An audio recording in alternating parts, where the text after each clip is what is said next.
ഇന്ന് നമുക്ക് soil clay വെച്ചുണ്ടാക്കി പാത്രത്തിന് നിറം കൊടുത്താലോ? എൻ്റെ ഒരു ജസ്റ്റ് ട്രൈ മാത്രമായിരുന്നു കേട്ടോ ഈ സോയിൽ ക്ലേ.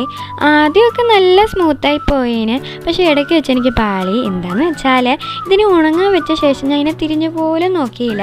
അതുകൊണ്ട് തന്നെ അത് കല്ലിനെക്കാട്ടി കട്ടിയിലങ്ങ് ഉണങ്ങിപ്പോയി. പിന്നെന്താ ചെയ്യുക, ഊട്ടിയില്ലാതെന്ന് വിചാരിച്ച ഒരു കവറിനകത്തോട്ട് എടുത്തിട്ട് കെട്ടുമുറുക്കി വെള്ളത്തിലിറക്കി വെച്ചു.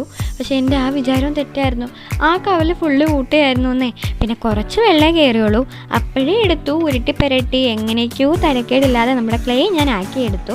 ഇത് ഫ്ലോപ്പായോ ഇല്ലയോ എന്നറിയാൻ വേണ്ടി നമുക്ക് എന്തെങ്കിലും ഉണ്ടാക്കി നോക്കണ്ടേ. അങ്ങനെയാണ് ഈ ഒരു സാധനം ഞാൻ ഉണ്ടാക്കിയത്. അമീബ ഷേപ്പൊക്കെ ആണെന്ന് ഉദ്ദേശിച്ചത്, പക്ഷേ ഉണ്ടാക്കി വന്നപ്പോൾ വേറെ എന്തൊക്കെയൊക്കെ ആയിപ്പോയി. ഇതിൻ്റെ കൂടെ വികൃത ആകൃതിയിലുള്ള ഒരു സ്പൂണോട് ഉണ്ടാക്കി, അത് വീഡിയോയ്ക്കകത്ത് കാണിക്കാൻ ഞാൻ മറന്നുപോയി. അത് കമ്മ്യൂണിറ്റി പോസ്റ്റിലുണ്ട്, നിങ്ങൾക്ക് കാണണമെന്നാണെങ്കിൽ പോയി ചെക്ക് ചെയ്യാം കേട്ടോ. എൻ്റെ ഇമാജിനേഷനിലുള്ള പാത്രത്തിന് അമീബ ഷേപ്പ് ആയതുകൊണ്ട് തന്നെ ഡിസൈനും അത് കൊടുക്കാമെന്ന് വിചാരിച്ചു. അഥവാ ഇങ്ങനെ കുളമായാലോ എന്ന് വിചാരിച്ചിട്ടാണ് ബാക്കിൽ കൊടുത്ത് സ്റ്റാർട്ട് ചെയ്തത്. എൻ്റെ വിചാരം പോലെ തന്നെ നടന്നു, അത് കുളമായിപ്പോയി. അങ്ങനെ ഞാൻ ഡിസൈൻ അങ്ങ് മാറ്റി പിടിച്ചു കേട്ടോ. ഈ ക്ലേ ആർട്ട് പെർഫെക്റ്റ് അല്ലെന്ന് എനിക്കറിയാം, ജസ്റ്റ് തട്ടിക്കൂട്ടി ഉണ്ടാക്കിയതാണ് കേട്ടോ. അപ്പോൾ ഇതുപോലെയുള്ള ക്ലേ ആർട്ട് വേണം എന്നാണെങ്കിൽ കമൻറ്റ് ബോക്സ് പറയേ, ഞാൻ ട്രൈ ചെയ്യാം. ഞാൻ വലിയ എക്സ്പേർട്ടൊന്നും അല്ലല്ലോ, നമ്മൾ ചെയ്തല്ലേ പഠിക്കണം, നമുക്ക് സെറ്റാക്കാം. ഞാനിതിൽ വാർണിഷൊന്നും കൊടുക്കുന്നില്ല.